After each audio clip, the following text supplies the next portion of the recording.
Lisa Pellegrino, on ABC Local Radio across the Territory.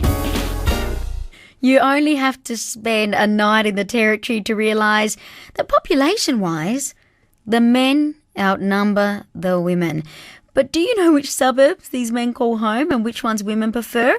And also, the way the population is spread generally around the Northern Territory. Well, the Australian Bureau of Statistics have just released their new sex ratio results. Andrew Howe is a demographer with the Australian Bureau of Statistics. Hello. Hi, Lisa. Now, this is a big study you guys, or survey you've undertaken. What period is this looking at? Okay, the latest regional population figures up until the end of the 13-14 financial year. Okay, the 13-14 financial year, you said? That's right. For the Territory as a whole, though, we have some more recent figures, though, and there's been some interesting changes in those more recent figures. So for the Territory as a whole, population, while it's still growing for the NT, for the 2014 calendar year, actually saw the slowest growth for about 12 years for the Territory. Wow, a slow growth. Why is that? Is there any reason that you were able to find out?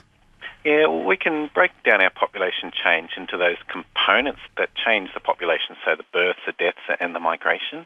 And it's the migration components that have led to that slowdown in NT's growth. We talk of two types of migration generally. We talk about overseas and we talk about internal migration, so within Australia as well. And both of those components, the overseas migration and the internal migration within Australia, we've seen a slowdown or a decline for the NT. This would be concerning for those who work in tourism, any sort of industry really that relies on people actually being in the Territory. Did you have any indication as to why this was happening though, why it was slowing? It really summarises a lot of reasons. So we prepare the figures for others to make those theories. But yeah, look, there's a combined effect of especially employment opportunities, lifestyle factors, how they change over time, whether there's more or less people retiring to the southern states. Look, a whole factor of reasons lead to the changes in migration.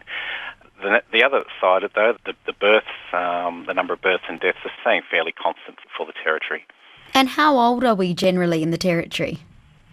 Okay, well, the figure we like to use, our statisticians like to use, is the median age. So that's the age that half the population is older and half the population is younger. And Northern Territory is by far the youngest, has the lowest median age in the country. So that's 31.8 years. So half the population aged under 32, half aged over. That's by far the youngest state or territory in the country. Is there much difference between, say, Central Australia and the top end? Not too much difference, although actually I shouldn't say that. Darwin is an older population than the rest of the Territory. So, really? Yeah, for Darwin, we've got a median age of 33, and for the rest of the Territory, including Alice, it's only 30, so a much younger population. A quarter of the population in the rest of NT is aged under 15, whereas it's 20% or a fifth of Darwin's population is aged under 15, so a smaller proportion aged under 15 in Darwin. I'm really surprised by that. I always have been told how young the Darwin population is, but as you said, not compared to the rest of the Territory. What about when we look at men versus women? We hear very often that the Territory is a bloke's place. There's more guys than girls. Yep, you're only going to get agreement with that from the statisticians here. So. I don't want to tell you wasted your time doing a survey on that, but I think many of us could have told you that straight away. Yeah, the figure we like to use here is called the sex ratio. So it's the number of males for every 100 females. In the Northern Territory, there are 112 males for every 100 females. So obviously more guys than girls. Only one other state or territory has more males than females. That's Western Australia. But that sex ratio, that ratio of men over women, varies quite considerably within the Territory and even within Darwin. Are there any theories as to why this is?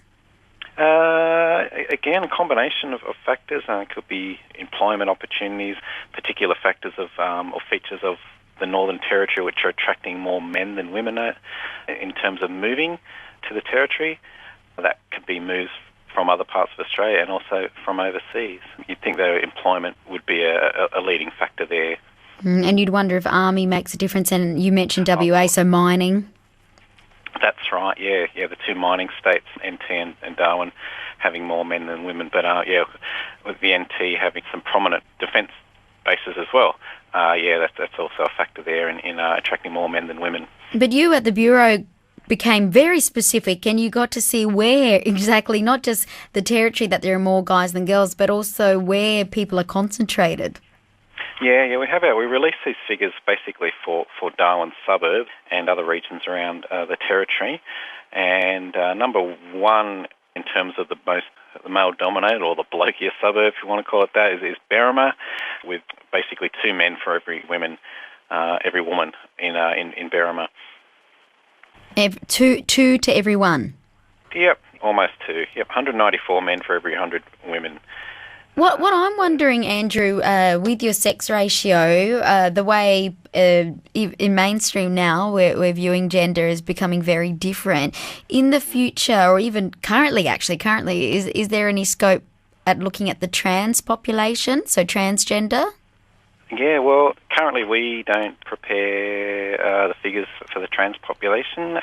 It comes down to whether we have accurate enough information to do that, and a lot of our population data stems from the census, so that would be perhaps where we would start being able to get that information. So no plans that I know of in the next census to have a trans category, although I could chase that up to make sure of that. But yeah, look, if there was the demand for that information, then certainly it's a possibility for it to be introduced in the census, and consequently leading on to other ABS statistics. Because I couldn't imagine it'd be much harder, would it, to add that extra category? Well, there's a lot of information that a lot of people would like from the census, so it comes down to the demand for information such as that, and how much space there is on the census form, and whether when we get that information, is it accurate enough. What interesting observation with our age data from the census, for example, is the number of people who say they are over 100 or 150 years old, where it's obviously not correct. So need to take into account the accuracy of the data that we do get in a collection such as the census. You obviously find out of some interesting things, some quirky things about a place as well. Sometimes there's new little groups or identities. What was that religion that appears in some census? It's a Star Wars one? Yes, the Jedi one, apparently. Yeah. What about when it comes to the territory? When ultimately we classify the religions and the other categories based on a preset list. But as trends change in the population and there's changing demand for different information, there is certainly scope in collections such as the census to get that sort of information. So you can't tell us how many Jedis we have here? I could chase that up. I haven't got the figure in front of me. Listen, that'd be lovely if you could. It's very important information. I'm sure it is. Thank you. Andrew Howe, demographer for the Australian Bureau of Statistics. Thank you for shedding a little light and letting us know more about who lives here in the Northern Territory. No worries. Good to chat, Lisa.